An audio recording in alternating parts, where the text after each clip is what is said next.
Welcome to Bible Study with Fred this morning. We're going to talk about Genesis 8, 1 to 3. First, from the King James Version, the Authorized Version of the Bible. 8, 1 to 3. And God remembered Noah and every living thing and all the cattle that was with him in the ark. And God made a wind to pass over the earth, and the waters assuaged. The fountains also of the deep and the windows of heaven were stopped, and the rain from heaven was restrained. And the waters returned from off the earth continually. And after the end of the 150 days, the waters were abated. And God remembered Noah does not say in this context that God forgot about him, but that God revisited him, brought him back into play, turned his attention to him. In pre-1611 dictionary, something remembered was something worthy to be mentioned, thought about, or spoken of, not as it is often today, something I've forgotten but has now come to mind. Genesis 19:29 says, that it came to pass when God destroyed the cities of the plain, that God remembered Abraham and sent Lot out of the midst of the overthrow, when he overthrew the cities in which Lot dwelt. And Genesis 30:22 says, and God remembered Rachel, and God hearkened to her and opened her womb. After or even during the 150 days, God causes a wind to pass over the earth, and the waters assuaged, meaning, as this context states, abated. The wind caused the waters to diminish, much as the wind now causes wet ground to dry out.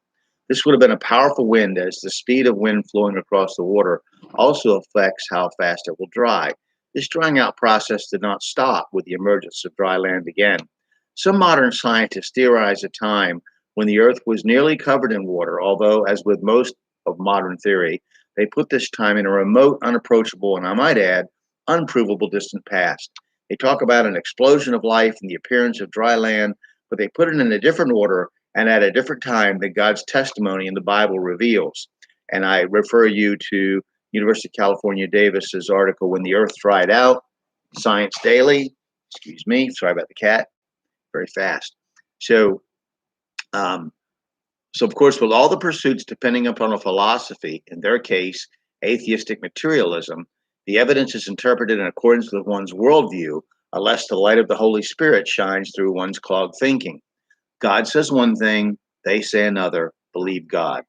The earth has been undergoing a drying out period for the last several thousands of years, as indicated by the formation of such places as the Sahara Desert, which is thought by some to have gone from about 5,000 years ago, from a very wet place to a very dry place, and it is growing yearly.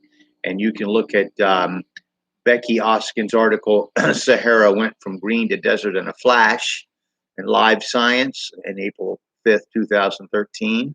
Um, Nevertheless, volumes of fossils that had once been ocean life have been found in the heights of mountain ranges around the world, showing that those peaks were once underwater.